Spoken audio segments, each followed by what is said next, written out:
Her mother says she's hearing voices in her head. She should be stoned. It's broken his father's heart.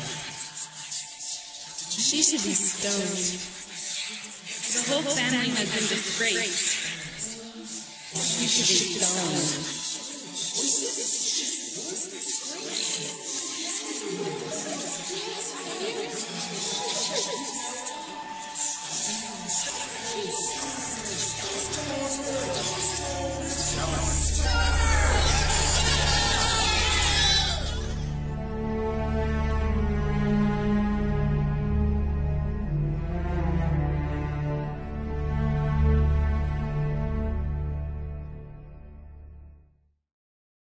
Joseph, will you turn away from me too? Will you not believe me? I tried hard not to believe the voices in the marketplace. Mary, I want so much to trust you, just as I always have. If you've known me to be so, then why can't you trust me in this? Because I have the evidence of my eyes. Joseph, I need you to believe me. You are a good man, and I believe God has chosen us to be husband and wife. This child will need a man such as you for his father. But it's not my child. It is not the child of any man. The angel Gabriel came to me and told me I'm to be the mother of the Messiah all Israel has waited for. Do you know what you are saying? If the elders hear you, they would put you to death. It's still true, Joseph. It's a curious thing that no angel came to me. Surely I have a right to be shown this truth of this matter. Am I expected to casually accept this monstrous story, this fiction of God planting a baby within you? Who could be the father of the Messiah but God alone? Then perhaps God had better wed you.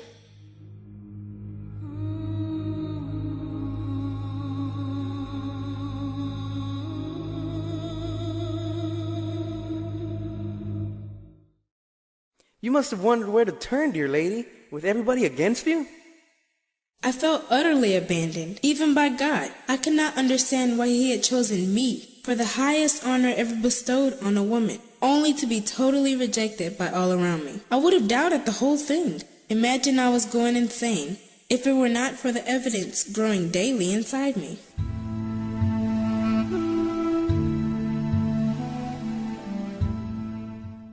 Joseph, why have you? Shall I call? Allow me to offer you? No, what am I? And again, the Lord Shalom be with you. Please just call Mary. I have something important to tell her. I think you and Joachim should also know. Perhaps you would be good enough to call him too. Oh, dear Joachim is at the house of his brothers in Cana. Can what you have to say wait until his return? No, I must tell Mary now. If you say so. Mary. Quickly, child, compose yourself. Joseph is here asking for you. Take off that apron and tidy your hair. Do you want to look like a total vagabond before him? Joseph! Mary? It should be me who kneels before you. I have come to ask your forgiveness for doubting you. When I left you yesterday, even in my hurt, I did not want to further your shame. So I resolved to quietly put you away. Last night when I fell asleep, an angel appeared to me also in my dream. The angel told me not to be afraid to take you as my wife, and he told me everything about the baby and that it shall be the Messiah. The angel even gave me the name by which the child is to be called, Jesus. I think we should wed as quickly as possible, Mary, to protect your name. But it won't be easy. You may have to endure much gossip even under my roof. We will need the grace of God.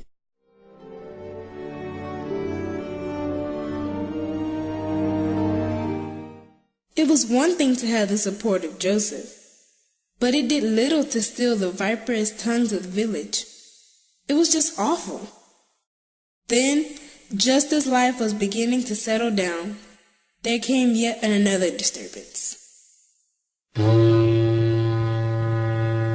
Peace be to all.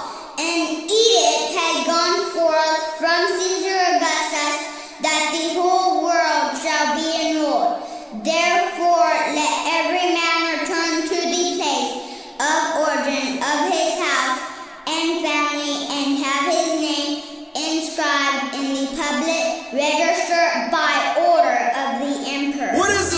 intrusion, this imposition in our lives. Have not the Romans not brought enough trouble on our land? Why has God deserted us? Once our names are written in the list, how shall we evade taxes? Our land will be assessed too. More taxes, more woes. This is an offense to our religion. And to our purses. Careful how you say that, or you'll feel the displeasure of Rome. A curse on the emperor.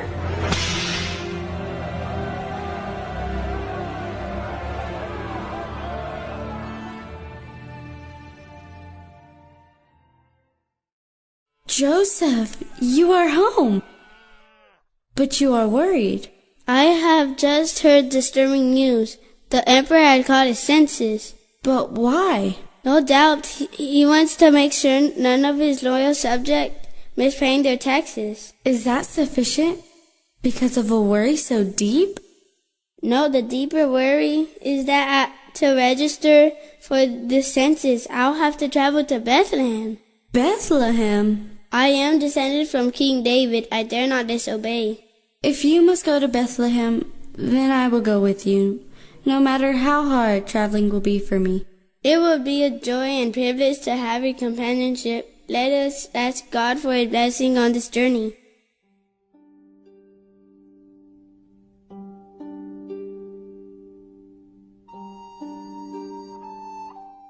That must have been a difficult journey for you. It was certainly a most uncomfortable one. Can you imagine what it was like to be 9 months pregnant and have to ride 100 miles on the back of a wobbly donkey? I tried to walk as much as I could. I tired so easily. It took us 10 days to arrive. You must have been glad to get to Bethlehem. I was glad for the rolling to stop, believe me. But it was the Feast of Tabernacles, and the town was in a double turmoil. Rooms at the end were double booked. We went from place to place, everything full to overcrowding, and I was getting more and more desperate, knowing my time was near. So where do you put up? An innkeeper's wife took pity on us when she saw my condition. There was a stable out back that she and her husband let us stay in. We were settled in soon enough. My labor pains began late that night. Joseph, bless him, he did his best to make me comfortable, but he was no midwife. I don't know what I would have done if the innkeeper's wife had not returned. Though she had many guests that night, she still did her best to help me with my delivery. Lord bless her. To hold that baby, how can words describe the wonder? Every baby is a miracle, but suddenly all the pain, the discomfort, the whole ordeal vanished as I held my baby Jesus. But do you know what was almost more of a miracle? When Joseph had asked to hold Jesus, I could scarcely breathe. And then the miracle happened. A look of mingled wonder, awe, and love spread across Joseph's face as he cradled Jesus. Tears of joy fell down his face without shame. And Joseph knelt beside me, put the baby back in my arms, and held the two of us in his strong embrace. And I knew everything was going to be all right.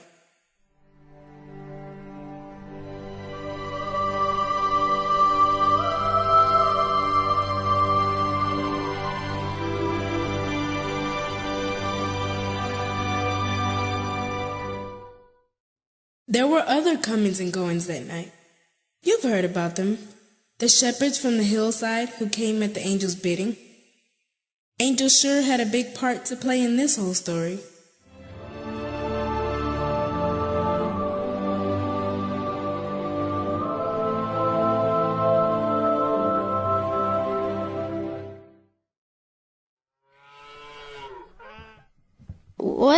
Who are you? What do you want busting in here? Keep your beard chain, mate. We're looking for a baby. Mister, we've come in peace. How can I be sure of that? Because we're on a mission. We were sent here. The three of us were on the hills tonight, minding our own business, when we got what you might call the shock of our lives. I'm still not sure I believe it. You don't believe your own eyes and ears? It was incredible. One minute we were gazing at the stars and noticing a very unusual bright star. The next thing we knew, we were diving for rocks. Anything to hide under. It was a frightening sight, all right. the sky suddenly blazed like 1,000 shooting stars were exploding, and in the midst of it, there was singing like we've never heard. My head's still ringing. Angels. Thousands of angels. It was them singing. And then one of the angels came right up to us and told us a special child has been born. He told us we've got to go find him. There is children everywhere in Bethlehem. It's the Feast of Tabernacle, for goodness sake. But just born and wrapped in swaddling clothes and lying in a manger? Like that? We don't even kneel to Romans. Especially to Romans. But this is not natural. I thought God had deserted Israel. After all, we have no prophet for 400 years. But now? He's given us a sign. The Messiah, that's what the angel said. Come on, we've seen what we were sent to see.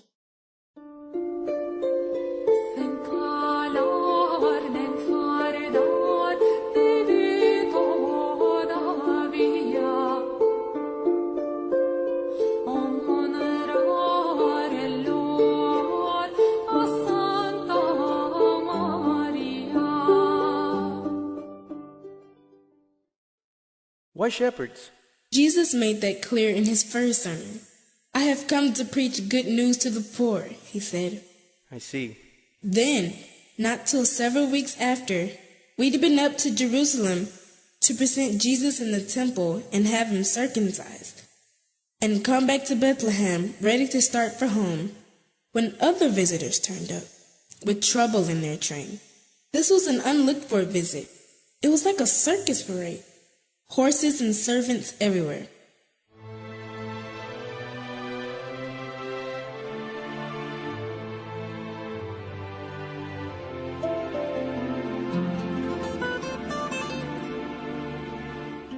As soon as they turned up, we knew trouble was ahead.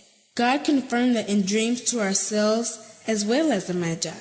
Get out fast, he said.